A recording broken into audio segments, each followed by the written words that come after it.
Abigail Macías, Presente.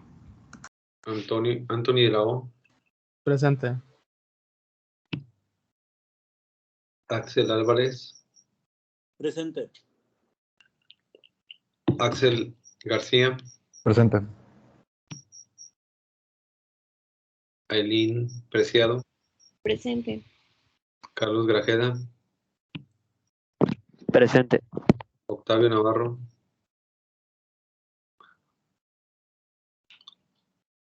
pongan presente en el chat. Francisco Rábago, Presente. Adrián Bermúdez, Presente. Gabriela Santos, Presente. Gerardo Vázquez, Presente. Antonio Valenzuela, Presente. Alejandra Romandía, perdón, Presente. Alejandro Ayala, Presente. Fernanda Camacho, Presente. Carlos Cisneros, Le va a poner por el chat, doctor. Guadalupe Anduaga, Presente. Beatriz Dávalos, Presente. Vanessa Bojorques, Presente. Luis Ángel Borges, Presente. Manuel Cornejo, Presente. José Portillo, no, perdón, otra vez, María José Portillo. Presente. ¿Por qué si tiene que ir pegado? ¿Por qué no lo ponen pegado? No es pegado, es separado. Entonces puedo decirte José, ¿no? No. No, Majo. ¿por qué? O sea, No me por gusta José. las reglas gramaticales, pues está bien, ¿no? O sea, Pues José no, no puedes me decir encanta. José. ¿Eh? O sea, sí se puede, pero no me gusta José. José no, José. Pues Porque no tiene acento. Ah, ¿no tiene acento? No, pues sí Sí, no. debería tener acento. También, entonces sí eres José. Ajá. Ay, no. Bueno. Alejandro Amezquita, Presente. Alexis Saucedo, Alarcón Vindiola, Presente. Andrés Moreno, Presente. Raquel Cota, Presente. Raúl Méndez, Presente. Sheila Gómez, Presente. Guadalupe Ortiz, Presente. Yareli Santos, Presente.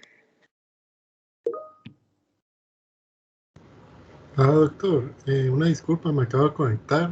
Creo que ya me pasó a mí, Daniel Navarro. ok. Martín Saucedo,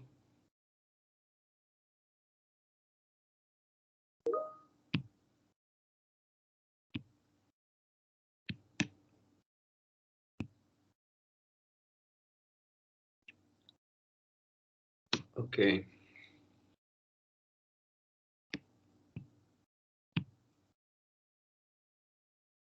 Prendan todas sus cámaras.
¿Son todos?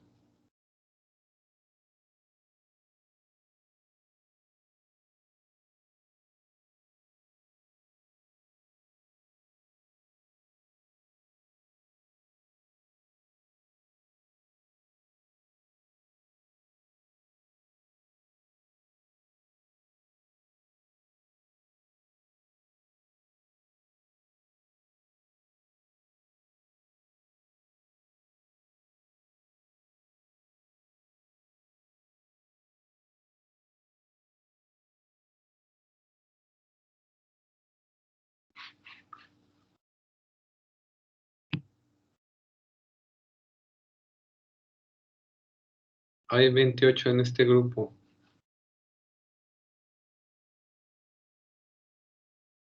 Y nomás están 9 conectados. ¿Qué pasó con el resto de los 19?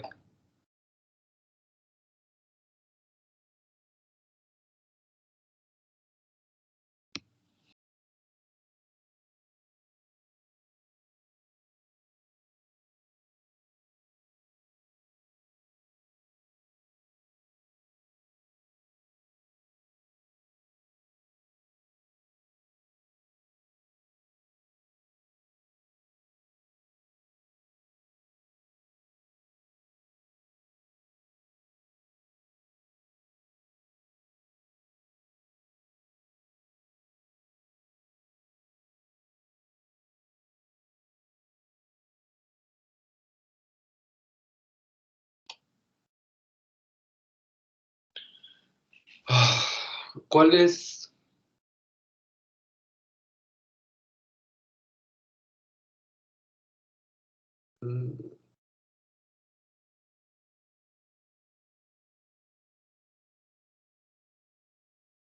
¿Cuáles son los dos fármacos que principalmente se utilizan en la hipertensión inducida por el embarazo en nuestro medio? A ver, O sea, ¿cuál? ¿cuáles se usan en el embarazo? Sí, que normalmente se utilizan en la hipertensión inducida por el embarazo. Podría ser abetanol o la hidralacina. La betalol, hidralacina. Ok. En nuestro medio, te voy a dar por buena porque en nuestro medio no hay la betalol. Hidralacina, ¿y qué más? Metildopa, algo así. Metildopa. ¿Sí? ¿Mm? Así es.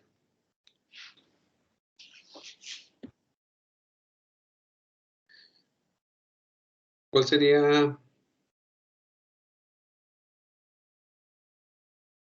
la principal o cuál es la etiología de la mayoría de los pacientes con hipertensión? O sea, ¿cuál es sí, la etiología de los mayores pacientes con hipertensión arterial sistémica? A ver, tú. Pues sube la presión arterial porque aumenta el gasto cardíaco y también aumenta la resistencia. Pero, Muchas veces esto es porque se está engañando a nivel central al sistema, ¿no? Diciéndole que hay una hipotensión y este trata de contrarrestarla, aumentando la frecuencia cardíaca y también aumentando la presión arterial. a ver, esa sería la principal etiología de los pacientes hipertensos, la más común. Según yo, sí. A lo mejor pues estás dando así como, puede ser una fisiopatología a muy grandes rasgos, pero la principal causa de hipertensión arterial sería esa, ¿seguro? No. Según yo sí, pero si no está bien, tú participas de otra persona, maestro. A ver, tú. En la gran mayoría de los casos es idiopática la etiología. Exactamente, no sabemos cuál es la causa, el por qué produzca, como a lo mejor podía ser que su compañero, que incremente la frecuencia cardíaca, el gasto, que incremente la resistencia vascular periférica, no sabemos.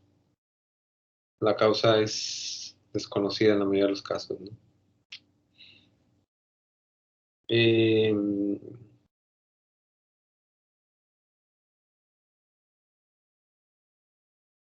¿Quién me puede decir una causa endocrinológica de hipertensión arterial? A ver, ella. ¿Tú? Hipertiroidismo. ¿Eh? El ¿Cuál? hipertiroidismo. Hipertiroidismo. Hipertiroidismo. A ver, tú dime otra. Endocrinológica. Es el hiperaldosteronismo, el feocromocitoma, el mixedema también. Exactamente, el hiperaldosteronismo, feocromocitoma también. Ok.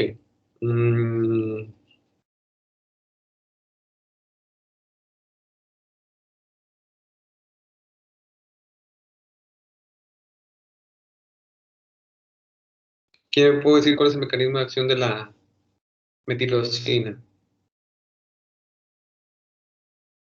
¿De cuál, perdón? Se cortó un poco.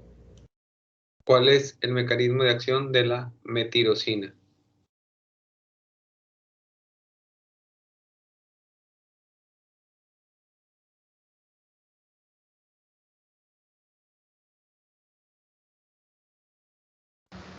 No, ¿Cuál? no tenía algo que ver con algo del DOPA, ¿verdad? No me acuerdo bien exactamente. ¿Triptófano? Inhibía la... Ay, tirosina hidroxilasa, algo así.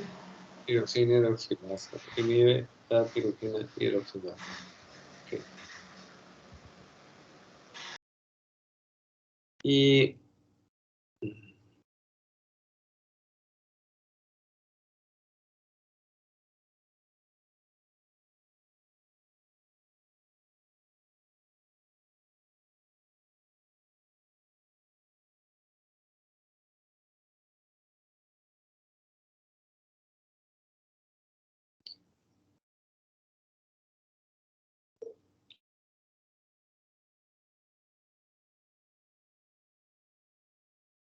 ¿qué me puedes decir sobre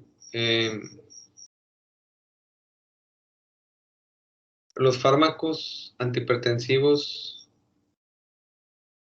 O bueno, díganme el mecanismo de acción del alfa-metildopa o metildopa.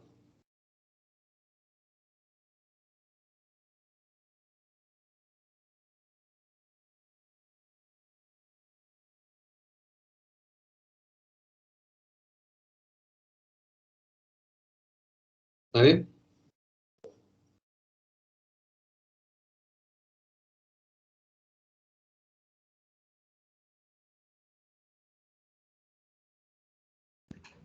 No tiene que ver con la estimulación de los receptores alfa adrenérgicos.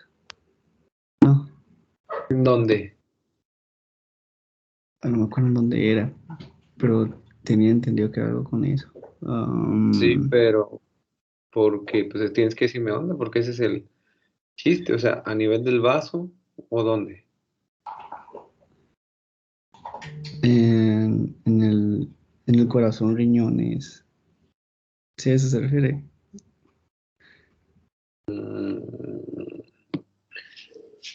¿El corazón tiene receptores alfa? Mande. ¿O a qué te refieres tú?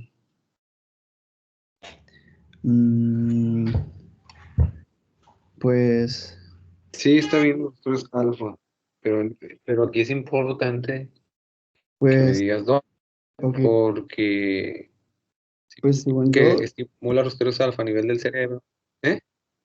ok, ¿Qué? que no los receptores alfa 2 van a estar en los vasos y ahí pues se va a producir la vasodilatación y esta pues Los va, alfa 2, al estimular los receptores alfa 2 genera vasodilatación en los vasos. sí, ¿no? produce una ¿Seguro? ¿No? No, al contrario. Por eso es la situación, ¿no? Que si estimulas los receptores alfa 2 a nivel de vasos sanguíneos, vas a generar vasoconstricción. Pues sí, pues Incluso esos fármacos podían generar vasodilatación transitoria cuando van a nivel sistémico. Por ejemplo, si pasas por vía intravenosa. Y ya después genera un efecto hipotensor. Pero, ¿por qué? Porque se unen los receptores alfa 2 que se encuentran a nivel de los vasos sanguíneos y por eso genera hipertensión. Pero ya después llegan donde su verdadero sitio de acción y es lo que hace que disminuya la presión arterial.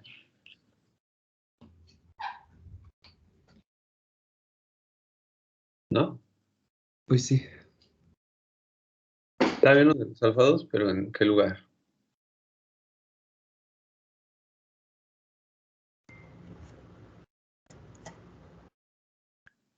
¿No?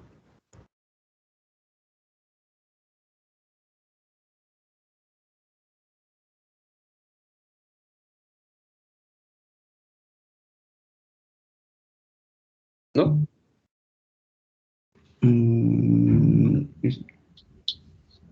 No sé, la verdad. A ver, tú, que estás levantando la mano. O ya no. A nivel central. A nivel central. ¿Y dónde más? No, la verdad, no sé. Periférico, pero ¿en qué lugar?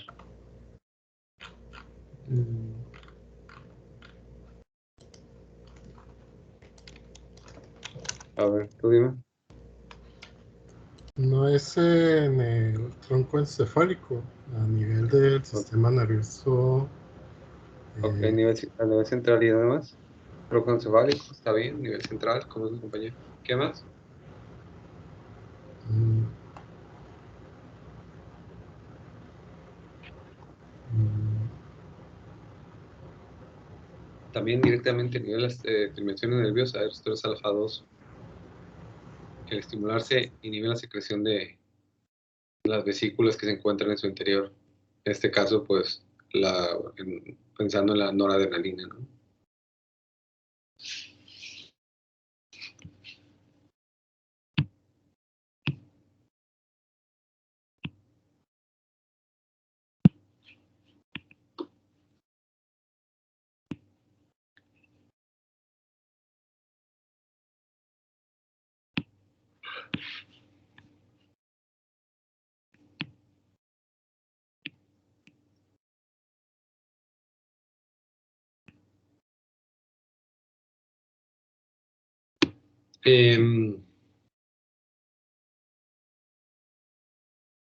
Los tres últimos que me contestaron, los de los receptores alfa 2, ¿quiénes son? Luis Ángel Borges Ceseña. Luis Ángel, ¿qué?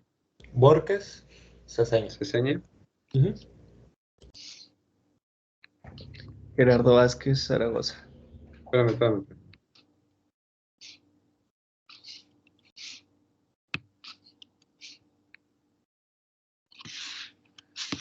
¿Por qué Ceseña, Luis? ¿Y quién más?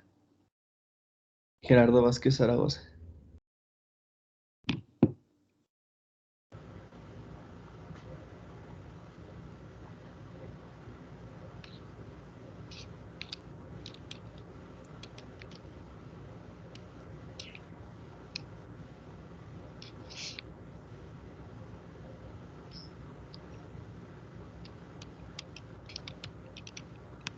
Zaragoza, ¿qué? Gerardo, ¿verdad? ¿Cómo, perdón? Vázquez, Zaragoza, Gerardo. Sí, sí.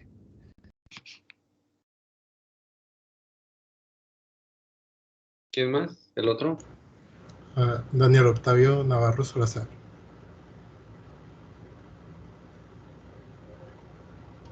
¿Navarro qué? Salazar.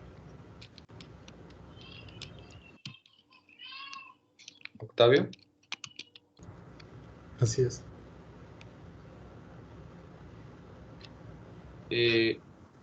¿Quién contestó lo de que no tiene teología? Macías Barraza, Abigail. ¿Quién contestó las embarazadas en la metildopa y eso?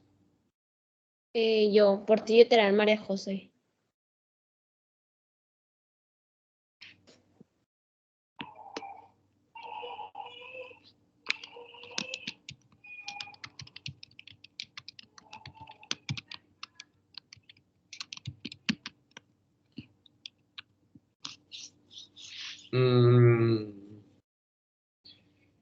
¿Quién?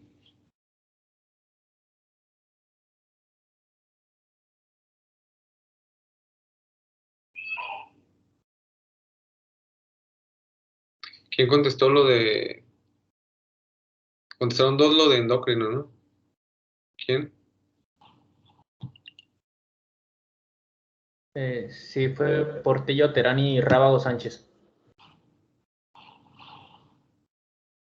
¿Otra vez Portillo Terán? Sí, también contestó ella. ¿Las dos contestó ella? Sí, No, ella David, contestó una causa y yo contesté otra. A ver, pregunté causas endocrinológicas. sí, yo dije hipertiroidismo y David dijo hipercalcinemia, algo así. No, yo Hipercortico. dije hiperaldosteronismo. Eso. Pero que no... ¿Quién es el que tiene los audífonos rojos? ¿Tú? Sí, yo. Ujú. ¿Y volviste a contestar otra pregunta? No, es que yo había levantado la mano en la causa de la No, hipertensión, pero pero estaba María mal. José. Yo, Perdón. al parecer sí. Ups. Pero si que no me la cuente, no pasa Pues no, nada. no te lo voy a contar, pero se me hizo raro. No sé por qué no me di cuenta, pues. Ok, ¿y tú quién eres el que contestó? Rábago Sánchez, David Francisco.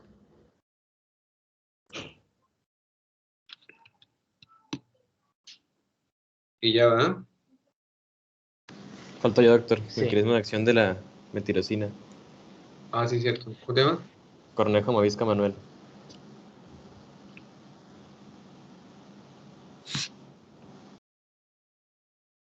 Y ya, ¿verdad?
¿Sí la presentación? Sí, ya se ve.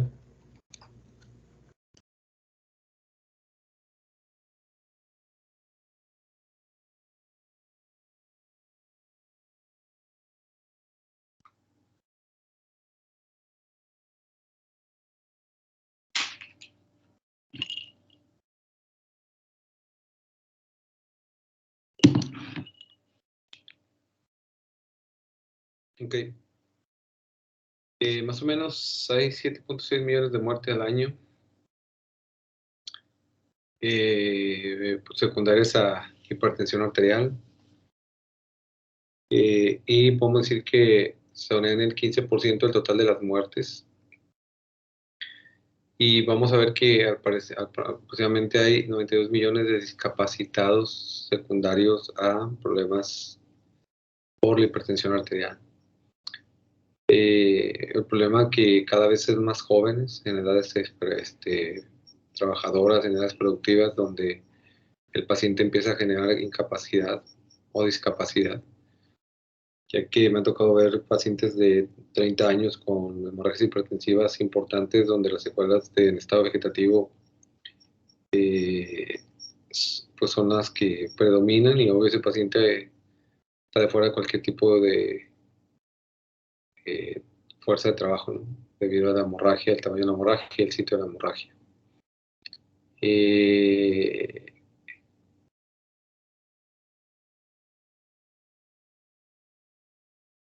Entonces, aquí pues sí tiene que ver mucho lo que son los factores de riesgo. La mayoría de esos pacientes son obesos. De tal manera que la última vez que me tocó ver es una muchacha de 30 años de edad, con un sobrepeso importante como de 120 kilos, que le dio una hemorragia hipertensiva talámica del lado izquierdo grande, que pues la dejó en un estado vegetativo ya de por vida, ¿no? Y bueno, entonces cada vez son más chicos. Antes eso no era común. En mis tiempos lo normal era que los pacientes mayores de 60 años son los que la mayoría presentaban este tipo de hemorragias hipertensivas. Antes de eso era demasiado raro. Nunca me tocó ver un paciente a lo mejor lo más 50 años, ¿no? Pero de 30 años, demasiados jóvenes. Podemos hablar que ya una presión arterial por arriba de estos rangos ya empieza a haber problemas a nivel de lo que es órganos blancos como el corazón, riñón y obvio los vasos, que incluso el mismo daño a lo que es la vasculatura termina generando daño a nivel renal y corazón, incrementar lo que es o disminuir lo que es el calibre de los vasos, el lumen del vaso, generando arteriosclerosis. Secundario, un incremento de la presión arterial de forma crónica puede generar disminución del flujo sanguíneo a nivel renal, del corazón, y generar cambios importantes a nivel de estos órganos. Espera un poquito, ¿no?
escuchan?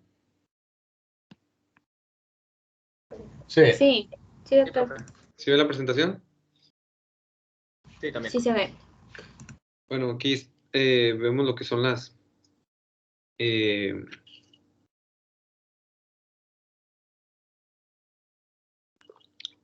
lo que son los rangos de presión arterial. Bueno, pues anteriormente en mis tiempos era 120, hasta 120/80, lo normal. Cuando hablábamos de que el paciente pasaba los 139 y por arriba de 89, ya estamos hablando que era hipertenso. Pero ahora ya manejan estos diferentes tipos de estadios. Incluso todavía ya modificó más. Están comentando sus compañeros que vieron un artículo donde hablaban que con paciente que y por arriba de 30 de sistólica ya se le consideraba, por arriba de 80 de diastólica y por arriba de 30 de sistólica ya se le consideraba hipertenso, ¿no? Entonces, esto a lo mejor todavía disminuye más. Se me hace raro porque pues yo creo que la mayoría de nosotros seríamos hipertensos, ¿no? No, la mayoría manejamos 130/80, 120/80 y algo, entonces pues ya con eso ya se considera hipertensión, ¿no? Pero bueno, como dijeron sus compañeros, una de sus compañeras, la principal causa de hipertensión arterial es idiopática. No se conoce realmente cuál es la situación por el cual se incrementa la presión arterial. Como dijo su compañero también, bueno, una de las fisiopatologías es que tiene que ver más que nada con la alteración al sistema renina-angiotensina aldosterona y lo que él dijo bien claro, la cuestión neurológica, sobre todo lo que es la cuestión neurovegetativa, ¿no? El sistema nervioso simpático. Sin embargo, la causa, el por qué se alteran estas situaciones, no se desconoce por completo. Por ejemplo, aquí hablamos de diferentes causas. Yo creo que por mucho de las más comunes puede ser lo que es la cuestión renal y las endócrinas. Cualquier tipo de enfermedad que genere el problema renal puede generar incremento de la presión arterial. También se ha visto lo que es la cuestión cardiovascular, como por ejemplo cosas más drásticas como coartación de la aorta o algún tipo de inflamación a nivel arterial, sobre todo del árbol arterial grande, como enfermedades autoinmunes que genera arteritis, puede generar también hipertensión arterial. Yo creo que otra de las causas más comunes, aparte de las renales, bueno, las endócrinas, como lo que es la hiperplasia suprarrenal, sería una de las situaciones que pudiera generar principalmente Cushing, por ejemplo, o también que pueda tumores a nivel de la glándula suprarrenal que puedan producir catecolaminas como el feocromocitoma, o algo todavía más común, lo que es el mismo hipertiroidismo. Causas neurológicas, dentro de las causas neurológicas, tumores, por ejemplo, tumores productores de catecolaminas, en este caso, por ejemplo, paragangliomas, tumores que aparecen en otro lugar que parecidos al del feocromocitoma, pero que no tienen que no son directamente la glándula suprarrenal, se les llama, pero que también producen catecolaminas, se les llama paragangliomas. Incluso la misma apnea del sueño puede generar cierto trastorno en lo que es la presión, el control de la presión arterial, ¿no? Otras de las situaciones que tampoco es tan común, pero también podría tocar verse frecuentemente, como los anticonceptivos. Pero por lo general las mujeres que toman anticonceptivos tienen otros factores de riesgo como obesidad, por ejemplo, sedentarismo, que eso condiciona también el incremento de la presión arterial. Algunos otros fármacos como la eritropoyetina, los glucocorticoides también, el abuso de los glucocorticoides pudiera generar Cushing y esto generar incremento de lo que es la presión arterial. Algo que no es tan común, tomar inhibidores de la monoaminoxidasa. Sin embargo, en trastornos neurológicos como Parkinson pudieran verse socorrido con estos fármacos y generar ese tipo de situaciones. Quimioterapéuticos como la ciclosporina también. Obvio, los simpático-miméticos, sobre todo los simpático-miméticos de abuso, como son lo que es la cocaína, por ejemplo, las anfetaminas. Ese tipo de fármacos pueden generar un incremento de lo que es la presión arterial, ¿no? Y algunas otras cosas tan inofensivas como el orosus, que es como creo que es un dulce como agridulce, bueno, es una sustancia agridulce de una planta que sirve para darle ese sabor a los dulces, pudiera generar incremento de la presión arterial, ¿no? Y el plomo también. Sabemos que ya ahora casi todo está contaminado con plomo, mercurio. Y bueno, esto yo lo pondría como algo más que como una causa como tal.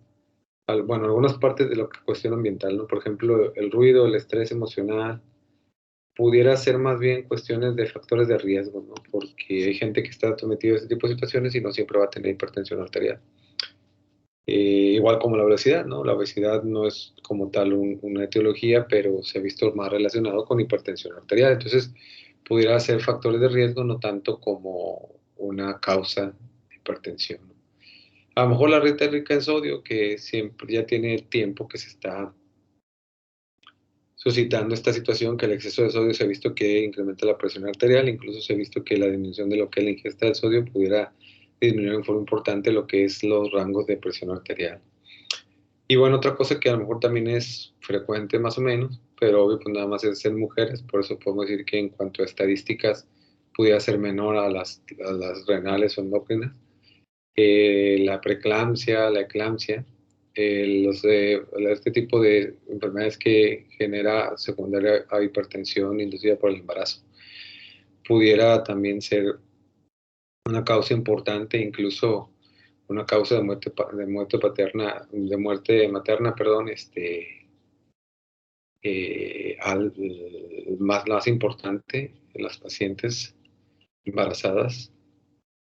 Y bueno, emergencia hipertensiva, bueno, podemos hablar de estas cifras donde ya hay un daño directo a órganos blancos, en este caso, por ejemplo, el cerebro, un daño agudo donde es imperante bajar la presión arterial en forma rápida, si no el paciente puede tener problemas importantes, ¿no?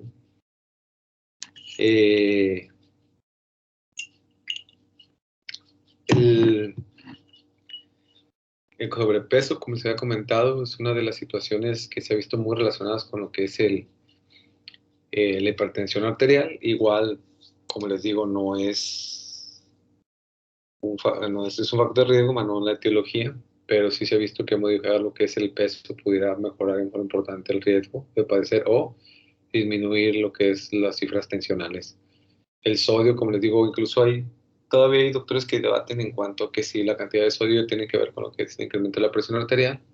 Otros dicen que sí directamente. Entonces, incluso la regulación de lo que es el sodio a nivel corporal es lo que se les achaca que es la forma como actúa lo que son los diuréticos tiacídicos. Ya una vez que se acaba su efecto diurético, el efecto natriurético es el que empieza a generar cambios importantes en lo que es la tensión arterial. El ejercicio se ha visto que muy directamente relacionado, incluso en forma inmediata, con la disminución de la presión arterial. Les comentaba a sus compañeros del otro grupo que yo tengo un amigo anestesiólogo que dice que toma propanolol porque de repente estando en cirugías o estando así sentado esperando, ¿no? Que empezaba con una ansiedad importante, con taquicardia, desesperación. Y ya incluso tuvo que ir con el cardiólogo y el cardiólogo recetó propanolol, un beta bloqueador, pero haz de cuenta que me dice, pero fíjate, cosa curiosa, me dice el compa este. ¿Qué pasó? Cuando, no sé, se me ocurre empezar a hacer ejercicio o algo, pues se me quita ya, no tengo palpitación, no se me sube la presión o nada. Y yo, pues eso no tiene nada de curioso, o sea, eso se ha visto relacionado directamente con casi inmediatamente hacer ejercicio, las tensiones arteriales, bueno, no te vas a tomar la presión luego de hacer ejercicio, pero sí se ha visto que después de ya que terminas de hacer ejercicio y descansaste un rato, se ha visto que mejora en forma importante lo que es la presión arterial. Entonces eso no tiene nada de curioso, ¿no? Eso ya está muy bien establecido. E incluso él decía, y entonces dije, bueno, pues haz ejercicio, güey. No, prefiero tomar la pastilla, no tengo tiempo de hacer ejercicio. Ah, está bien, pues toma la pastilla. Entonces, sí es una actividad importante para disminuir lo que es la presión arterial. Y el consumo de grandes cantidades de alcohol o con incluso cantidades moderadas de alcohol pueden también incrementar lo que es la presión arterial. Una cosa es tomar, por ejemplo, cantidades pequeñas de alcohol como una copa diaria, pero de un buen vino, ¿no? No de un buen vino o incluso un buen whisky. Nada de que me tomo un bote de Tecate y pues equivale a lo mismo. No, realmente eso no funciona, ¿no? Tiene que ser un buen vino, un buen alcohol para que pueda generar incremento en lo que es la lipoproteína de alta densidad, que se ha visto que tiene factores cardioprotectores y obvio el menor riesgo de generar aterosclerosis y por ende también disminución de el riesgo de complicaciones secundarias de hipertensión arterial, ¿no? Entonces, el alcohol efectivamente en grandes cantidades sí puede verse relacionado con hipertensión arterial.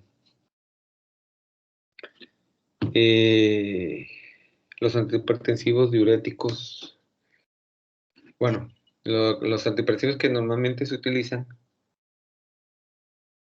perdón, se clasifican en lo que son diuréticos, simpaticolíticos, bloqueadores de los canales de calcio, IECA, ARA2 o antagonistas de los receptores de angiotensina 2 y vasodilatadores. De tal manera que los diuréticos que normalmente se utilizan como tal para disminuir lo que es la presión arterial son los diuréticos tiacídicos o tipo tiacídicos. Mientras que lo que estamos viendo aquí, los diuréticos de asa y arroyo de potasio, sí tienen un efecto potensor inmediato cuando se toman debido a lo que es depresión de lo que es el volumen circulante, secundario lo que es incremento de lo que es la uresis. Sin embargo, este efecto no es duradero, es muy efímero, es poco, y también es algo que después de tomarlo crónicamente ya no va a surgir, ya no va a haber una disminución de la presión arterial, aunque el paciente siga orinando. A diferencia de los diuréticos tiacídicos o tipo tiacídicos, donde aunque el paciente ya no esté orinando, el efecto antihipertensivo continúa. Entonces podemos decir que los diuréticos tiacídicos o tipo tiacídicos son los fármacos que realmente sirven para disminuir la presión arterial y son los que realmente se utilizan para ese fin. Simpaticolíticos. En esta rubro están lo que son los beta antagonistas, donde bloqueando los receptores beta a nivel periférico, a nivel de los tejidos, bueno, principalmente en el corazón, va a generar disminución de la frecuencia cardíaca, mejora del gasto cardíaco y también mejora de lo que es la resistencia vascular. Entre los antagonistas beta también está algo que se llama antagonistas anérgicos mixtos, que se clasifica o que se estudia dentro de lo que son los beta bloqueadores. Pero se les llama así porque actúan no nomás a nivel de los receptores beta, sino que también actúa a nivel de lo que es la formación de óxido nítrico, a nivel de lo que son la regulación del calcio, a nivel de lo que es el músculo isovascular, o incluso pueden actuar directamente sobre los receptores beta 2, generando relajación del músculo isovascular. Agentes de acción central, bueno, ya dijo su compañero que pueden actuar directamente a nivel del tallo cerebral o pueden actuar a nivel de lo que son las bulbos terminales, perdón, los botones sinápticos terminales, estimulando los receptores alfa 2 a ese nivel, de tal manera que al estimular los receptores alfa 2 van a generar lo que es disminución de la secreción de catecolaminas y de esta manera disminuye lo que es la presión arterial.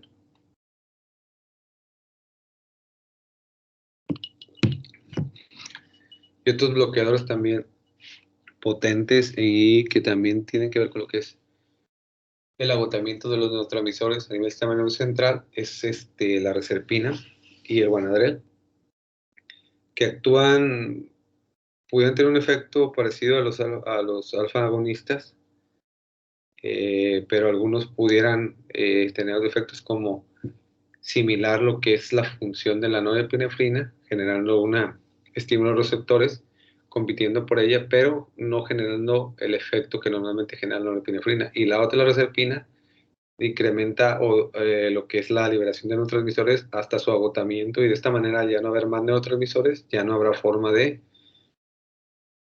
estimular los vasos para que incremente la presión arterial. Y bueno, bloqueador de canales de calcio, no haber una entrada de calcio a nivel del músculo isovascular, también va a generar un efecto de relajación debido a que no hay una exposición adecuada de lo que son los fibras de actina y de biosida. La cíaca, bueno, sabemos que inhiben aquí la enzima convertida de angiotensina, de tal manera que ya no se va a producir angiotensina 2, que es un potente vasoconstrictor, y los ARA2, que van a antagonizar los receptores de angiotensina, que van a hacer que la angiotensina 2 ya no se una al receptor, generando de esta manera que no incremente la resistencia vascular. Y los vasodilatadores, en este caso, obvio periféricos, que pueden generar un incremento a nivel de la luz del lumen arterial, como son la hidralacina, y hay otros como los nitratos, como el isosorbide, etcétera, que también incrementan lo que es el lumen arterial, sobre todo a nivel coronario, en este caso hablando de isosorbide, pero su mayor efecto para generar disminución de la presión arterial y también para mejorar lo que es la necesidad de oxígeno en el miocardio es disminuir lo que es la precarga, al incrementar lo que es la capacitancia venosa, a lo que es dilatar lo que son los lechos venosos y que la sangre quede más tiempo abajo antes de llegar a lo que es la aurícula, y de esta manera el paciente se mantiene, como les digo, se mantiene normotenso. Bueno, es una tabla donde habla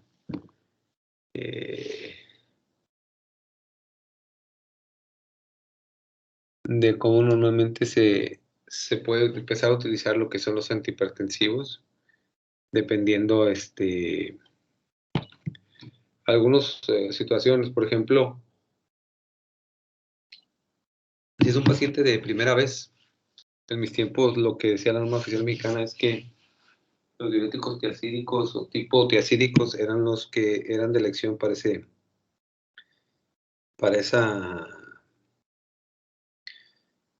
tratamiento.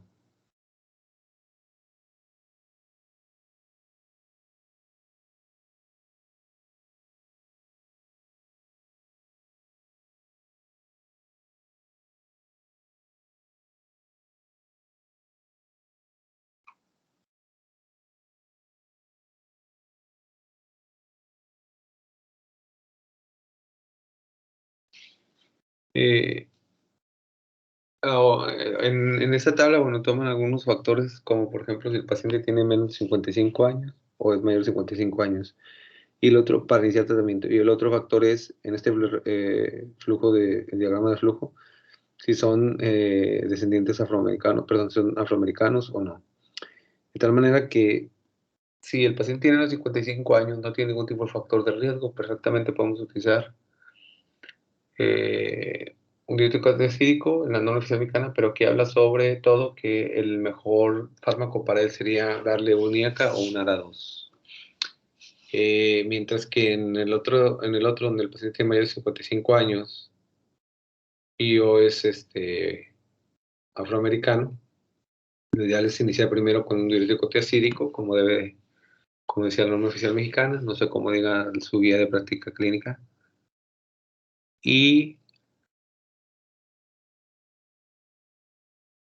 podemos utilizar también bloqueado de los canales de calcio, en caso de que pues, queramos irnos con algo más fuerte, si el paciente, la hipertensión es bastante alta, o es alta, porque si es un paciente que debuta, pero la presión arterial podemos decir que está en 140-90, bueno, podemos esperar a ver cómo le resulta el diurético tipo tiacídico. Pero si desde que debutó las presiones han sido, no sé, hasta 200 de sistólica y más de 100 de diastólica, bueno, en este caso yo creo que habría que darle algo más fuerte que un diurético tiacídico, como por ejemplo un bloqueador de los canales de calcio.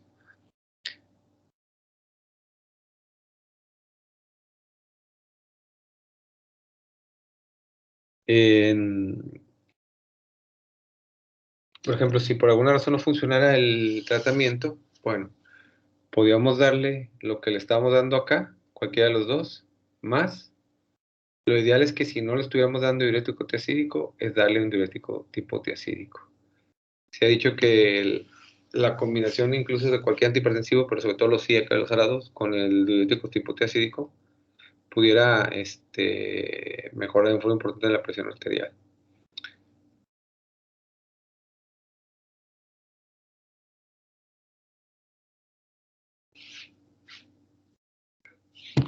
Pero también puede existir en este caso la combinación de un ARA2 o un IECA con un beta o con un bloqueador de los canales de calcio, o como en vez de lo que es lo que le he dicho del diurético y los ARA2 o la IECA. Entonces, esa combinación también se puede dar, ¿no? Yo me iría más por dar un ARA2 y un bloqueador de los diurético tipo tiacídico.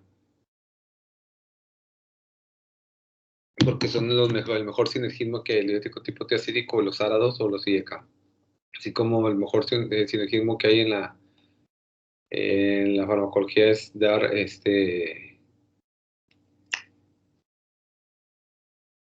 se me fue el nombre. Así como dar los antibióticos, dar beta-lactámicos y aminoglucósidos es la mejor combinación que hay. También aquí la mejor combinación que hay en los pacientes con hipertensión es dar un diurético tiacídico y principalmente con un IECA o, si no, en su defecto, con un ARA2. En caso de que no hayamos agregado diurético y el paciente continúa hipertenso, decidimos agregar beta bloqueador y un ARA2, nada más, perdón, un perdón, un bloqueador de los canales de calcio, un ARA2. Entonces, continúa hipertenso, bueno, en ese caso hay que agregar el diurético, ¿no? Hay que agregar el diurético lo que nos hace falta. Si a pesar de eso sigue igual, entonces ya nos vamos por lo que son los beta bloqueadores. Y al último, si el paciente no mejora, utilizar el alfa bloqueador.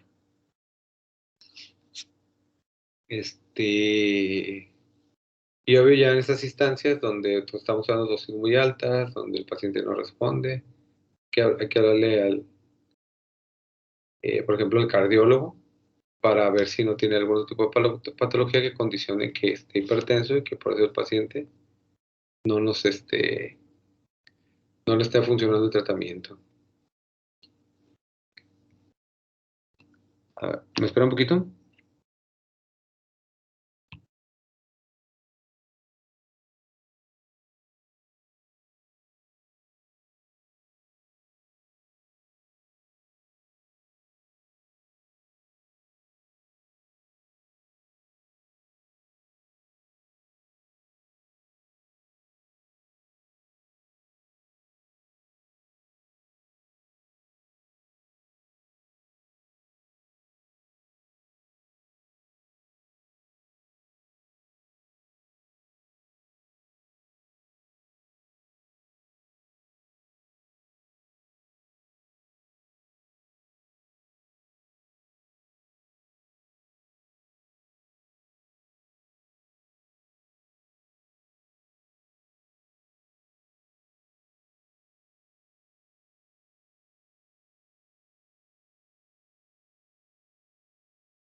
¿Me escuchan? Sí, profe. Ok, ven la presentación, ¿verdad? Sí, también. Ok.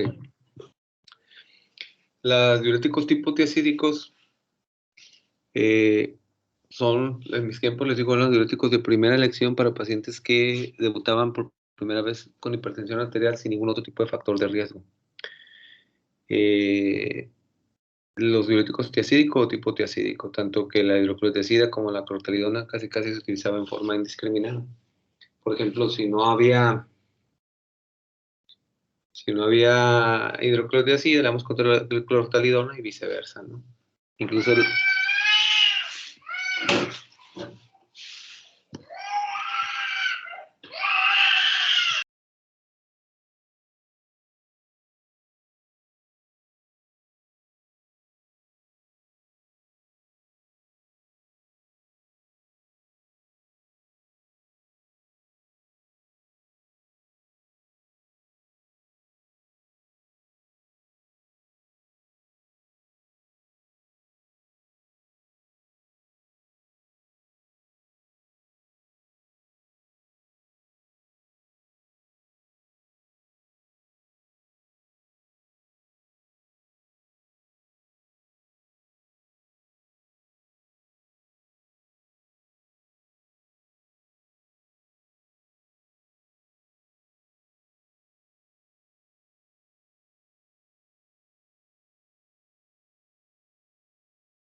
escuchan? ¿Sí? Sí, se escucha. Ok. Sí, profe. Entonces, como les digo, se usa en forma discriminada. En el centro de salud, cuando no había una cosa, pues le damos la otra. Incluso es la misma dosificación. Podemos empezar a comer la tableta por las mañanas. Es importante dárselas en las mañanas porque el efecto diurético en las noches, imagínense que se levanta cada rato se da el baño, pues no es nada agradable. Y decirles que ese efecto va a durar unas semanas, después va a desaparecer, sin embargo el efecto antihipertensivo va a continuar, ¿no? Aunque la vida media de la hidrocortisona es corta, el efecto antihipertensivo dura 24 horas, de tal manera que la posología por lo general es cada 24 horas. Y bueno, actúa a nivel renal, a nivel del tubo contorneal distal, donde se encarga de disminuir lo que es la reabsorción de sodio y cloro, y de esta manera incrementa lo que es el sodio a nivel, como le digo, a nivel del túbulo, y genera que con él jale mayor cantidad de líquidos o agua, terminando lo que es incrementando lo que es la producción de orina, y de esta manera podemos decir que el efecto natriurético al principio sería uno de los principales causantes de lo que es disminución de la presión arterial, y a la larga el efecto únicamente natriurético, al parecer digo porque realmente son teorías, se cree que es la causa de que el paciente mantenga tensiones arteriales normales. O sea, que tiene que ver con lo que es la regulación del sodio, más que con el efecto ya diurético como tal. Bueno, los efectos adversos diuréticos tiacídicos o tipo tiacídicos como la clortalidona son bastantes, sin embargo son también bastante raros, y sobre todo se dan en pacientes ya mayores, como cefalea, parestesias, debilidades, debilidad general, anorexia, náuseas, vómitos, calambres abdominales, diarrea, también calambres en general, ¿no? Constipación, colecistitis, pancreatitis.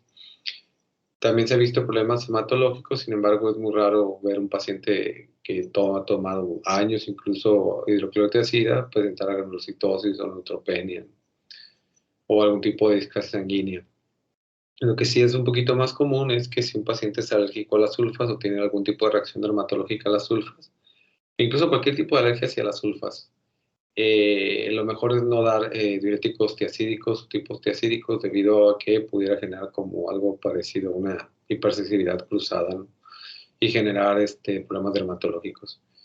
Disfunción eréctil también, muy importante. Entonces, en un joven, definitivamente eso no sería algo ideal, ¿no?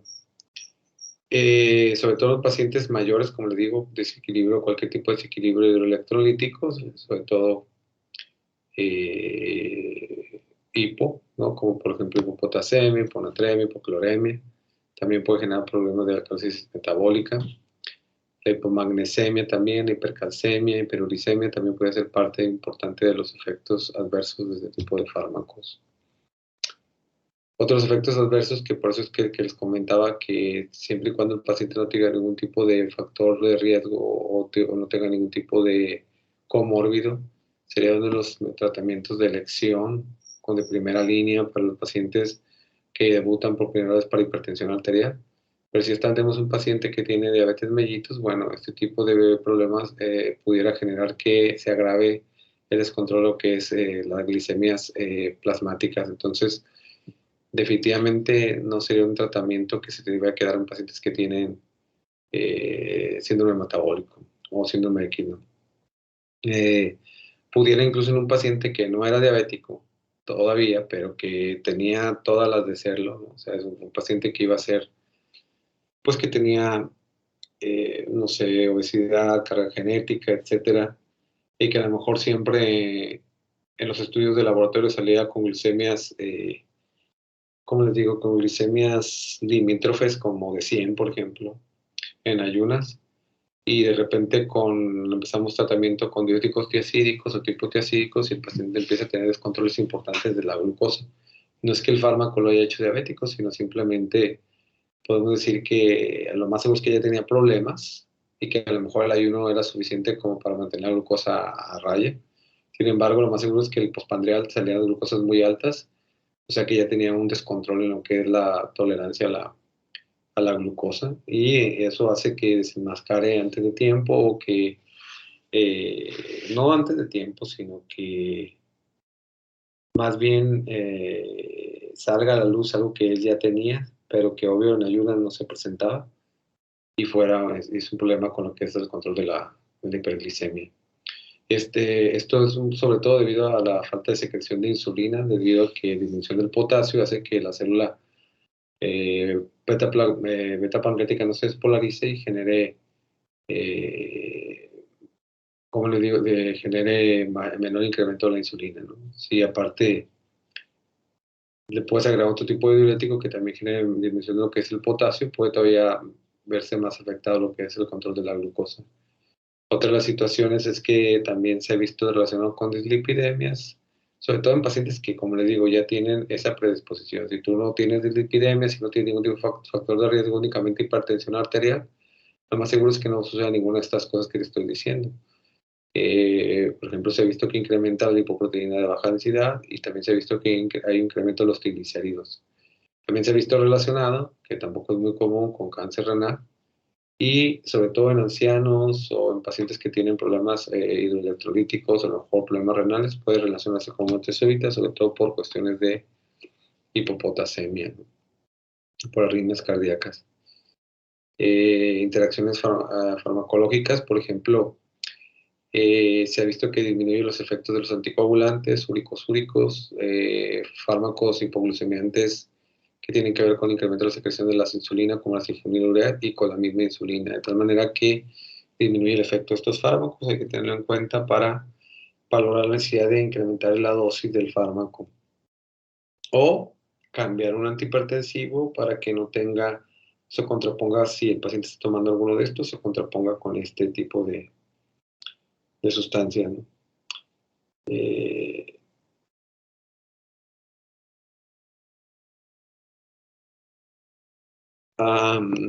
Ok, creo que aquí me equivoqué con los muchachos.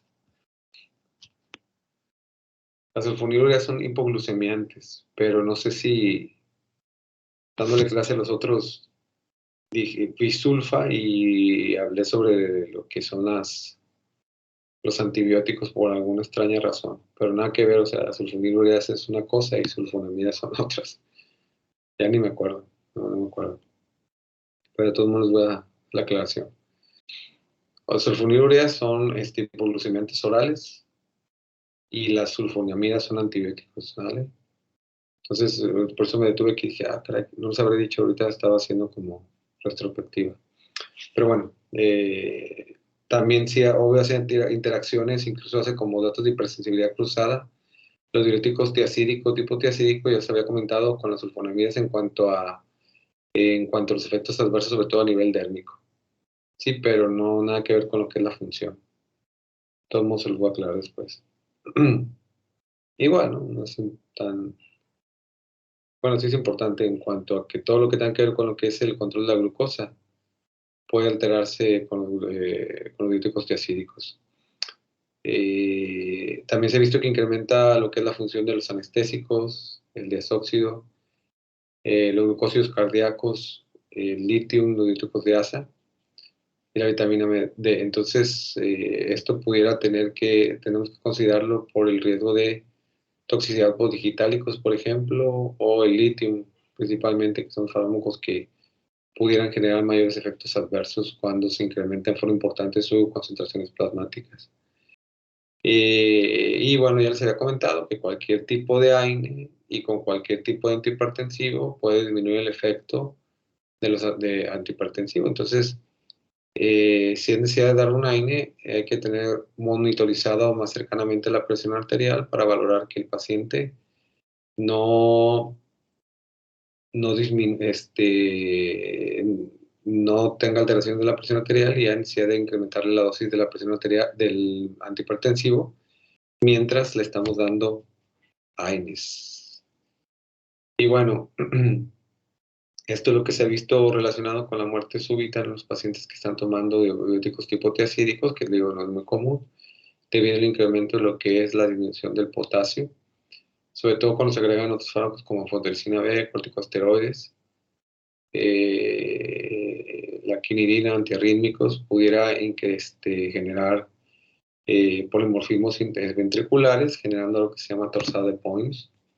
Esto es igual a que el ventrículo está fibrilando, igual se recupera sin ningún problema algunas veces, pero puede ser que en uno de estos ataques nunca se recupera otra vez el complejo normal o lo que es el latido normal, continúa fibrilando y el paciente es igual a eso, un paro cardíaco, ¿no?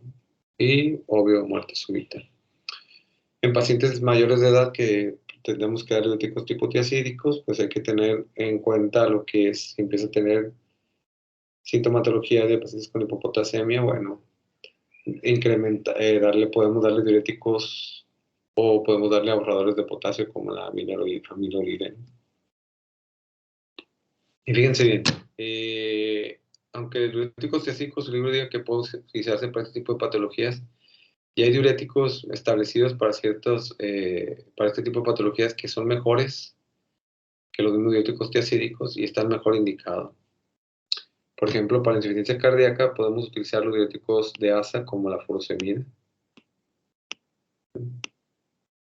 Igual para el síndrome nefrótico, para lo que es la insuficiencia renal crónica, sería mejor utilizar este tipo de diuréticos más potentes y que nos van a ayudar más a lo que es el padecimiento como tal.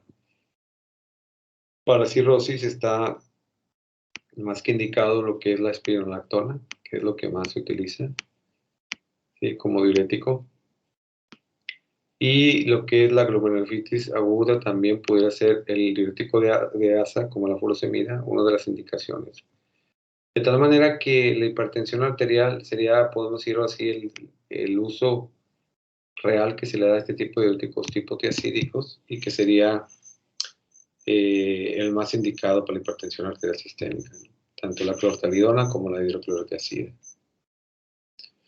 Y bueno, como ya les había comentado, está contraindicado si tú tienes algún tipo de reacción alérgica a las sulfonamidas o algún tipo de reacción dermatológica a las sulfonamidas. Hay que tener cuidado porque puede generar una reacción cruzada con los diuréticos tiacídicos o tipo tiacídico. Entonces, si por ejemplo, por alguna razón tú tuviste Steven Johnson secundario a sulfas, pues yo que tú mejor ya no le calaba en dar diuréticos tiacídicos, ¿no?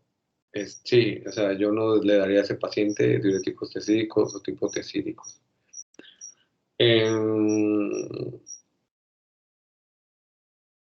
embarazadas, bueno, sí, le ponen sin integración, pero lo ideal es no dar este tipo de diuréticos, incluso lo ideal es no dar diuréticos durante el embarazo por el riesgo de efectos adversos que pueden producir.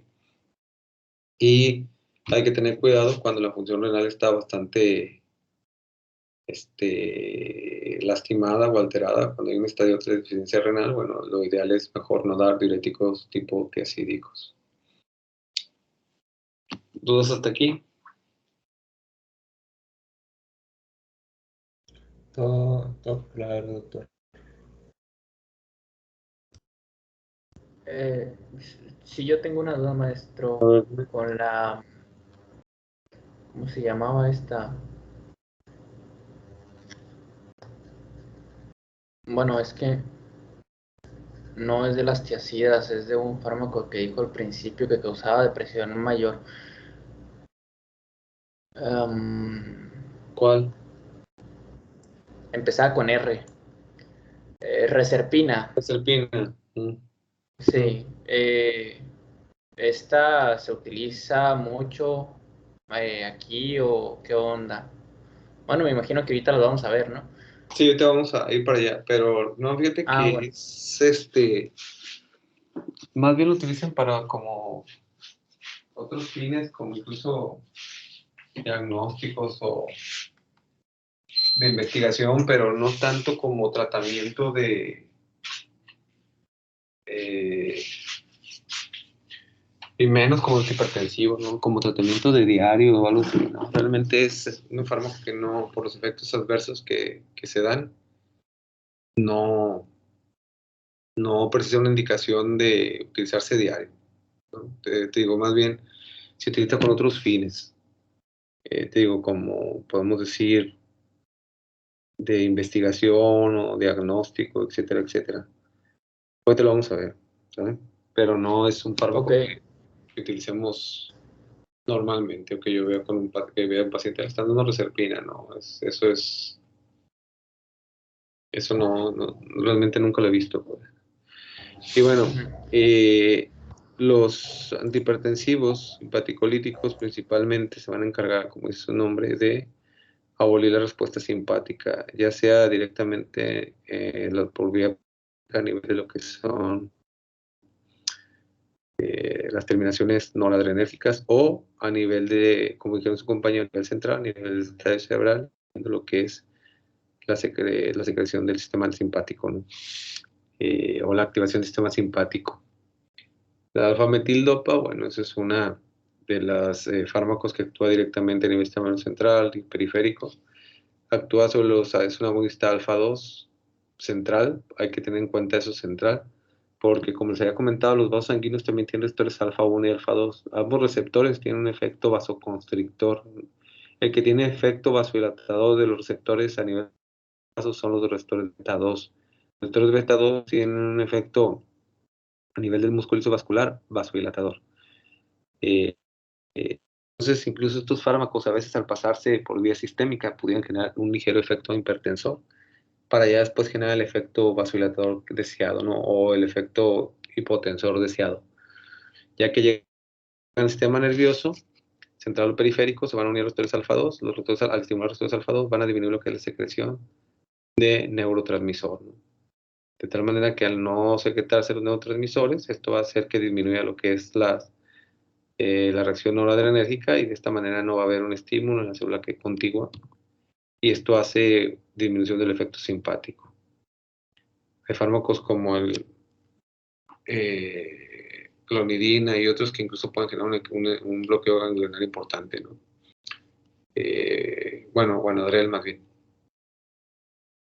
Se consume por vía oral. En 2-3 horas ya hay condiciones plasmáticas máximas importantes. La vida media en un paciente normal puede ser incluso de 2 a 4 horas. En un paciente con insuficiencia renal puede durar hasta 6 horas. Se excreta principalmente por orina. Y bueno, los efectos adversos de la alfa-metildopa, aunque por lo general son bien tolerados, y podemos decir que son los más nobles, pero se utilizan mucho en lo que es las embarazadas, puede alterar lo que es el sueño, vigilia, todo lo que tenga que ver con el sistema nervioso central, ¿no? Puede generar, y la inhibición de lo que es el sistema simpático. De manera que puede generar lasitud, letargia, depresión, puede generar boca seca, disminución de líbido, puede generar signos parkinsonianos, o sea, puede generar temblor, rigidez. Y en el caso, por ejemplo, de la embarazada, pues a veces no sabe si la prolactinemia o la galactorrea puede ser secundaria al mismo embarazo o puede ser secundaria a lo que es la metildopa. Pero si por alguna razón se hay que dárselo a un paciente que no está embarazada y empieza con prolactinemia o galactorrea, bueno, lo más seguro es que se deba a este tipo de fármacos. Es muy raro, pero puede generar bradicardia en algunos pacientes. Aquí lo que hay que tener cuidado es la hepatotoxicidad, porque se ha visto que algunos pacientes pudieran, después de 3 semanas de estar utilizando la alfa-metildopa, puede generar incremento de lo que es las transaminasas. Después de las 3 semanas, si vemos que no hay ninguna alteración, podemos repetir el estudio de los 3 meses y valorar si continúan las enzimas hepáticas normal. No es muy común. Ahora, también hay que tener cuidado en que los pacientes las mujeres hipertensas pueden hacer síndrome de Gel, que una síndrome de Gel es una afección hepática, trombocitopenia, y que se puede dar una trombocitopenia, difusión hepática y creo que hemorragias. Bueno, el hecho es y hipoproteinemia, o alteraciones de las proteínas a nivel hepático. Entonces, todo eso pudiera generar ¿cómo le digo? Eso pudiera pensarse que pudiera ser secundario a lo que es la famotidildopa. Sin embargo, hay que ver si el paciente no nomás tiene pruebas funciones hepáticas elevadas o están muy elevadas, con todo lo demás que le acabo de decir. Bueno, más bien hay que pensar que lo más seguro es que la paciente está cursando con una descompensación importante y ya no tenga eclampsia o preeclampsia, pero ya está eclámptica y está haciendo síndrome de Hell. Entonces, en este caso, más que decir voy a retirar la metildopa, bueno, hay que más bien ver cómo tiene la presión arterial, a lo mejor no ha habido un control adecuado y ver que lo más seguro es que ella requiera hospitalización por el riesgo algo que tiene de hemorragias. Otra situación que se le ha visto relacionada a la falmetildopa es que puede generar COMS positivos contra lo que es el factor Reus. Y en algunos casos ese COMS positivo sí puede desarrollar lo que es anemia hemolítica. Se ha visto que con la aplicación de glucocorticoides el riesgo de generar anemia hemolítica en los pacientes que tienen COMS positivo disminuye en forma importante. A lo mejor en el último trimestre del embarazo, sobre todo pensando en que la paciente tuviéramos necesidad de terminar el embarazo antes y la paciente continúa hipertensa, bueno, los glucocorticoides en este caso ayudarían tanto para la modulación pulmonar del feto y le ayudarán en este caso para disminuir el riesgo de este tipo de enfermedades. También se ha visto relacionado, menos común, con leucopenia, trombocitopenia, anemia plástica y síndrome algo parecido al lupus eritematoso sistémico, pero secundario al medicamento. Es más común en la hidralacina, pero también aquí se puede dar, ¿no? Inducción liquenoide, granulomatosa, cualquier tipo de problema dermatológico a nivel de la piel, miocarditis también, fibrosis retroperitoneal, y bueno, pues en general síndrome de mala absorción, diarrea, y en algunos casos pancreatitis. La dosis puede ser una tableta de 250 miligramos al día o 2 tabletas al día divididas en 2 dosis, una cada 12 horas, ¿no? Y bueno, el clonidina, guanabens y guanfacina son fármacos que también son de efecto central. Y aquí el gran problema de estos fármacos es que realmente ningún paciente tolera tanto tiempo con su tratamiento y terminan dejando el fármaco. También son de acción central. El problema de estos fármacos es que pueden generar sedación, pueden generar serostomía, mucosas secas. Al parecer con los patches transdérmicos es menos frecuente que suceda esto. Pero los patches transdérmicos pueden generar trastornos a nivel de la dermis donde se coloca el fármaco. Es igual, ¿no? Podemos alternar los lugares de colocación del parche para evitar ese tipo de problemas. También se ha visto relacionado con impotencia, igual que la metildopa, náuseas y vértigo. Perdón, igual que la... Sí, ¿no? Que la metildopa... Sí, que la metildopa.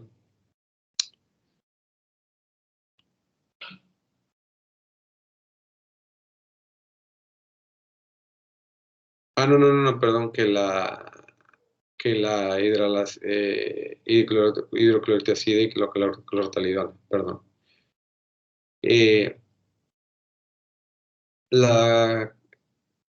Otros efectos adversos son somnolencia, pesadillas, inquietud, depresión. Casi todo relacionado con lo que es el sistema nervioso central debido a que actúan a ese nivel. También se han visto problemas de bloqueos cardíacos y, como les digo, en los parches dérmicos siempre va a haber puede haber algún tipo de dermatitis secundaria a este tipo de fármacos. Pero es el sitio donde menor efectos adversos se han visto de este tipo de fármacos, como la clonidina. Cuando se tiene que retirar estos fármacos, hay que tratar de que, en la medida posible, no hacerlo en forma abrupta. Si estás tomando más de uno al día, pues sí podemos a lo mejor incluso, ¿cómo se dice? Cuartear la tableta para ir bajándola poco a poco, para no tener efectos adversos por destete rápido del fármaco, como síndrome de abstinencia, por ejemplo. el paciente tal cual pareciera que le hubieran prohibido tomar alguna droga, de tal manera que 24 horas después de que se suspende este tipo de fármacos puede presentar cefalea, aprensión, dolor abdominal, sudoración, temblor, taquicardia, todo parecido a lo que es un síndrome de abstinencia. Para este tipo de tratamiento, si por alguna razón se tuvo que quitar de forma abrupta y no se puede hacer el rebaje poco a poco, bueno, podemos dar beta bloqueadores y nitratos para disminuir lo que es la cuestión de la presión arterial y disminuir lo que es la taquicardia secundaria a un síndrome de abstinencia por destete de la que es o por supresión de la clonidina, guanabes o guanfacina.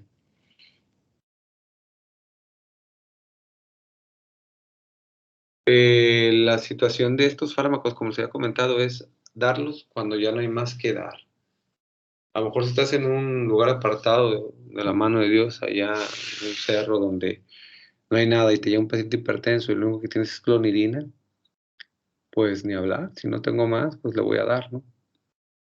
El paciente está hipertenso, es un sábado en la noche, o sea, todo está muerto, ni cómo trasladarlo a otro lugar, el paciente tiene tensiones muy altas y no tengo absolutamente nada, no me han ido a surtir nada. Entonces, por ahí vi una caja desbalagada de clonidina por obvias razones, porque nadie se la va a tomar.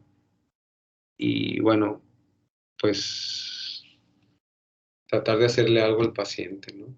Que no se vaya a morir.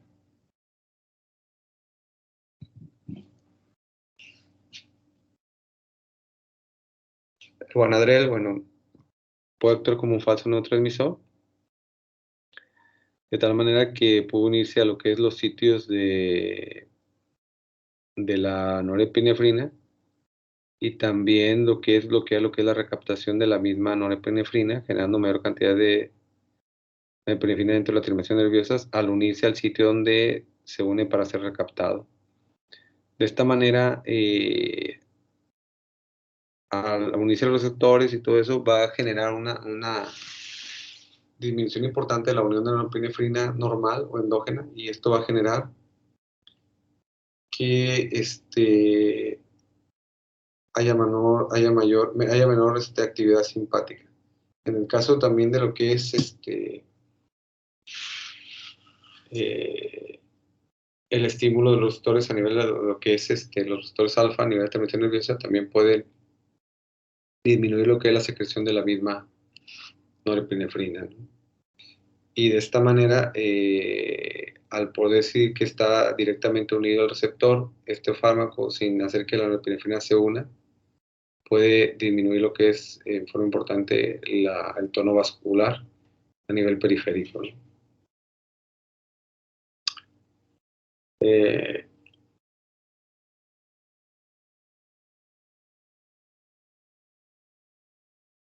Esto también puede producir un exceso de norepinefrina, este tipo de fármacos, sobre todo en pacientes que tienen feocromocitoma, de tal manera que pudiera incrementar lo que es la liberación de norepinefrina, incrementar lo que es la sintomatología del feocromocitoma y el paciente generar un mayor efecto antihipertensivo. Entonces, realmente utilizarlo en pacientes con feocromocitoma para aliviar los problemas cardiovasculares no es algo que esté permitido, ya que esa célula está podemos decir que es hipersensible y puede de alguna manera incrementar en forma importante la liberación de las catecolaminas de estas células, ¿no? La del feocromocitoma, y esto empeorar el cuadro del feocromocitoma. Entonces, definitivamente el Guanadrel no está indicado en este tipo de pacientes.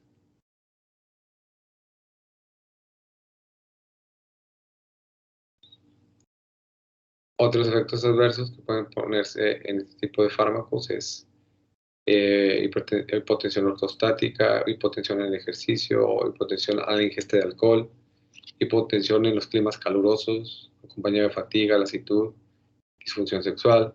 Puede incluso generar eyaculación retrógrada y diarrea.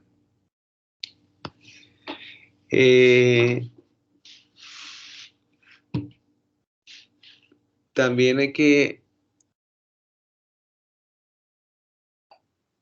ver algunas interacciones que pueden generarse, principalmente con los fármacos que tienen que ver con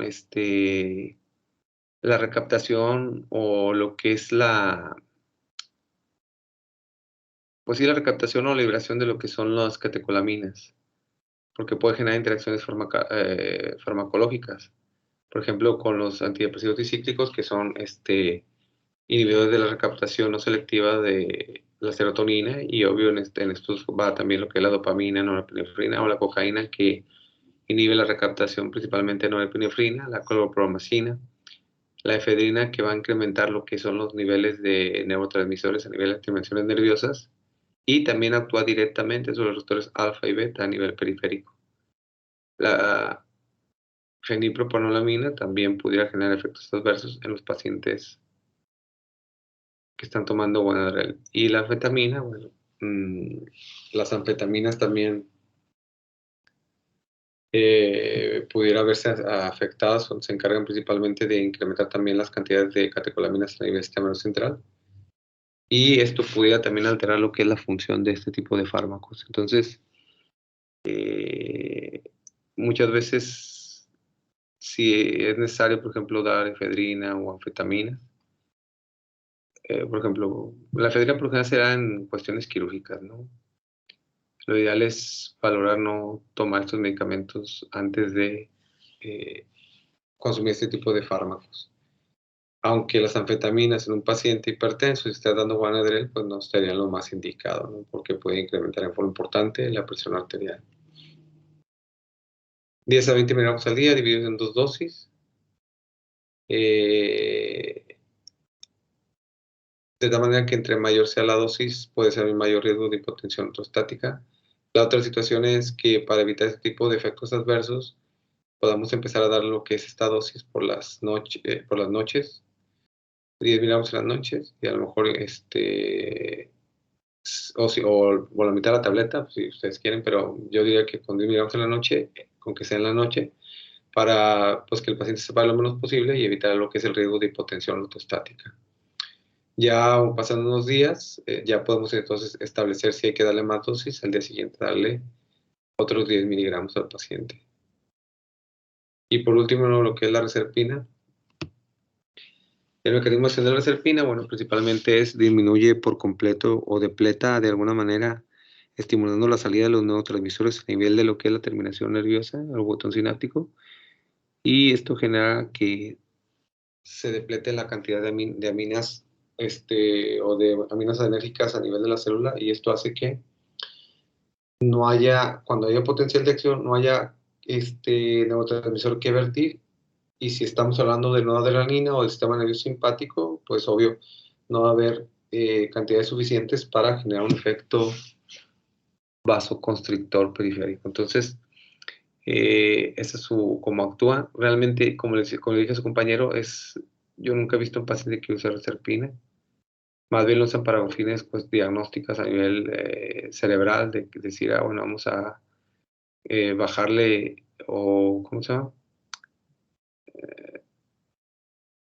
¿Qué les iba a decir?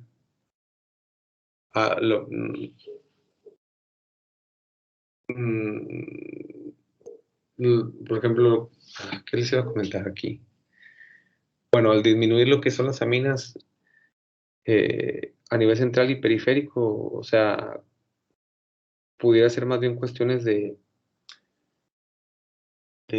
como le digo, de investigación, no tanto como para utilizarlo como un fármaco que sea de elección como para bajar la presión arterial todos los días, debido a los efectos adversos importantes que puede surgirse con estos fármacos, de tal manera que no es un fármaco que incluso haya yo visto que se utilicen mucho menos para eliminar la presión arterial, pero su libro dice que se utiliza en ciertas situaciones como para cuestiones diagnósticas, y en cuanto a lo que es cuando se requiere depletar de neurotransmisores del sistema nervioso central, ¿no?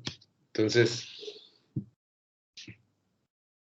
realmente este fármaco no es algo que se utilice, le digo, como uso diario. A lo mejor, como le digo, no tienen más, el paciente está muy hipertenso, está en un lugar muy alejado, en sí de bajar la presión a como el lugar, bueno, y es lo único que tengo, que no creo que tenga, la verdad, porque medicamento no es un medicamento que normalmente se utilice, podemos darle reserpina. Los efectos adversos, bueno, son todos los que tengan que ver con la causa de la depresión de las hormonas noradrenérgicas, que por lo general dan un efecto excitador, ¿no? Entonces puede generar lo contrario, un efecto de sedación y capacidad para concentrarse. Por ejemplo, al principio de que se da este tipo de fármacos, puede generar todo lo contrario, puede generar un efecto de hiperexcitación, incluso un efecto de psicosis, un efecto de principalmente hiperexcitación, ¿no? Pero una vez que se acaban o se depletan los neurotransmisores debido a la reserpina, bueno, da un efecto contrario completamente, ¿no? Sedación, incapacidad de concentrarse, depresión psicótica.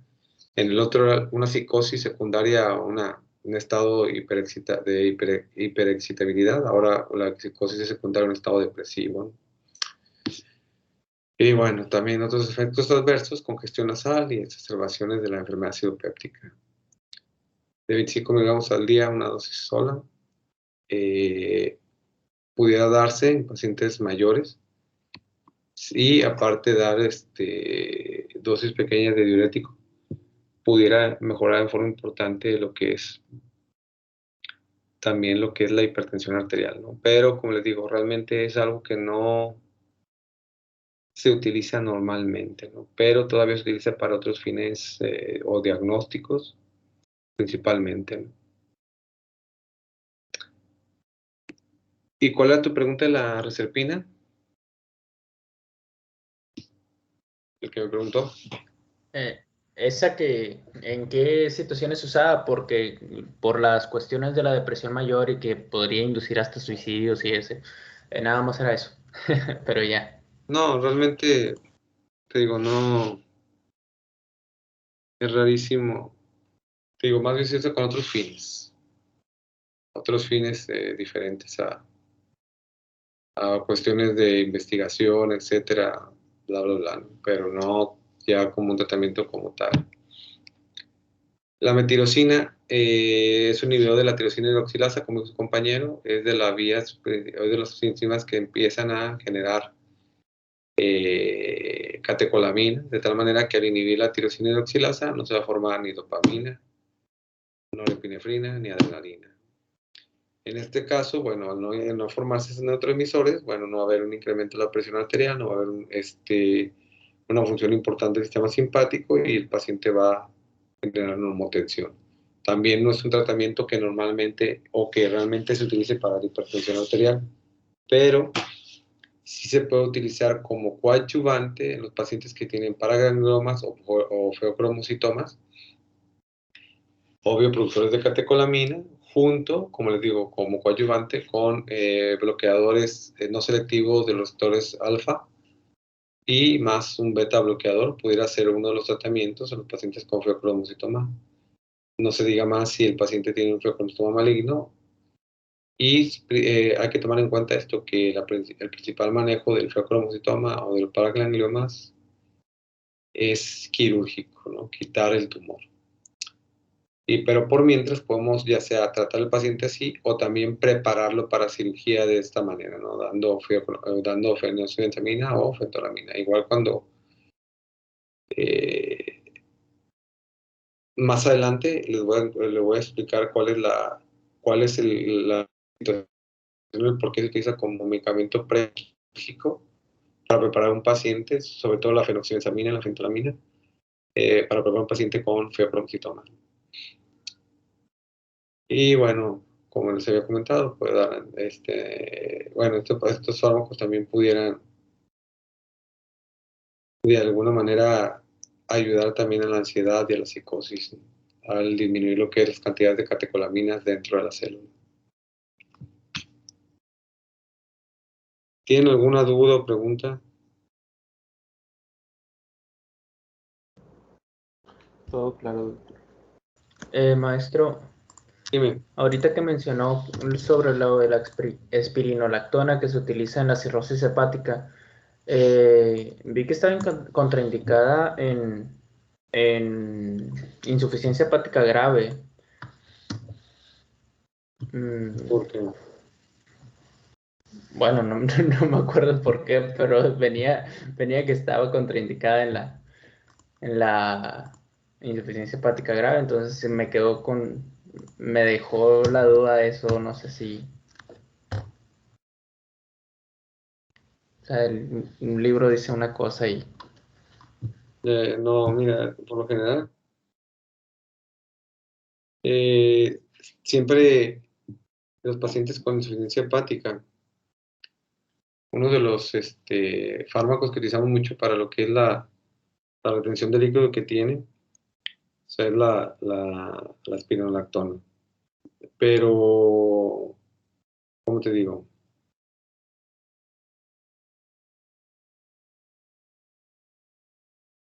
Mm,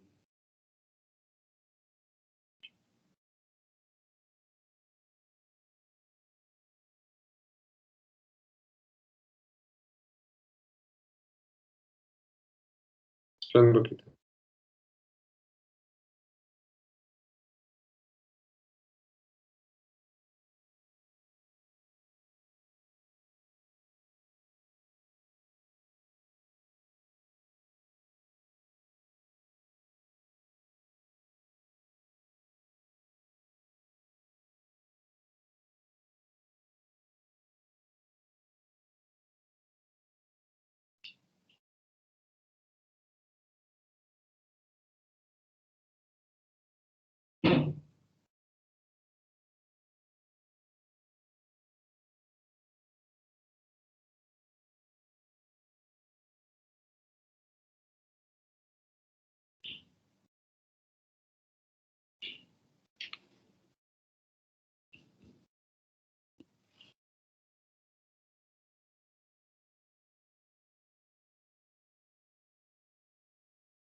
No, mira, la espironolactona sigue siendo los tratamientos que se utilizan mucho para la cuestión de la citis. Incluso son de primera.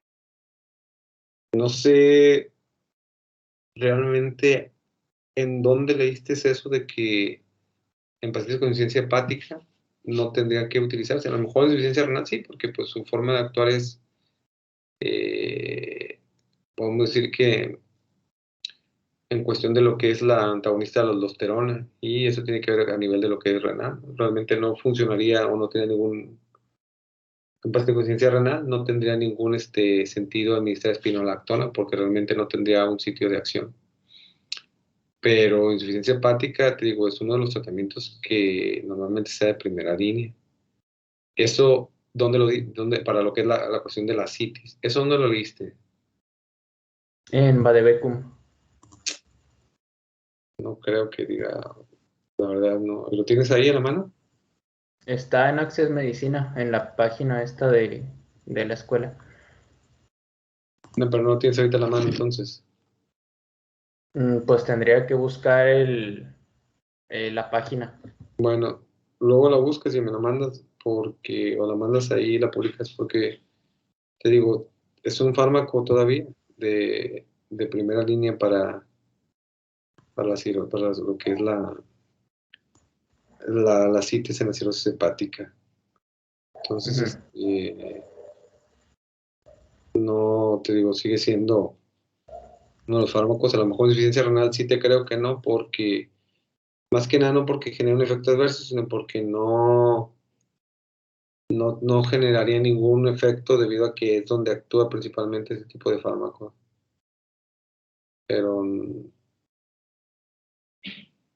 pero no, te digo, sigue siendo primera línea. De todos modos, mándame eso porque te digo, no. Sí, sí, Doctor, Ahí lo enviaron. ahí me metí al libro donde habla David y en contraindicaciones ahí habla. ¿Cirrosis? Habla de Dice insuficiencia hepática severa. Grave, perdón. Pero sí está indicado para cirrosis hepática también. No, o sea, mira, lo que pudiera ser a lo mejor lo siguiente, ¿no? Que si es un paciente que tiene insuficiencia hepática, pero no tiene ascitis, porque no todos los pacientes con cirrosis hepática tienen ascitis. A lo mejor no sería un diurético que por ejemplo, que a lo mejor está reteniendo líquidos en la pierna, ¿no? Que tiene, a lo mejor ese no sería un diurético que podemos utilizar de primera línea, pero sí para la cuestión de ascitis, sí sería uno de los tratamientos de primera elección, ¿no?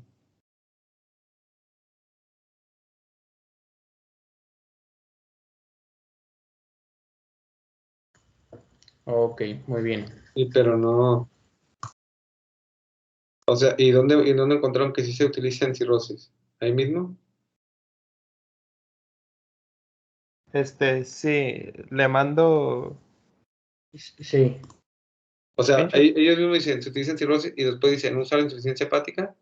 Haz de cuenta, sale indicaciones y sale cirrosis hepática, ¿no? Y luego en otro apartado que dice contraindicaciones y precauciones, sale insuficiencia hepática grave.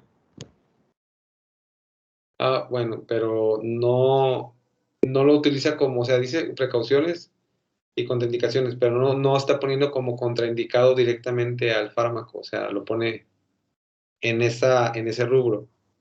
De tener precaución, pues al usar la. Ajá. Ah, ok. Te digo, porque sigue siendo utilizado bastante ese fármaco. Y obvio, un paciente con ascitis y cirrosis, lo más seguro es que tenga insuficiencia hepática importante, ¿no?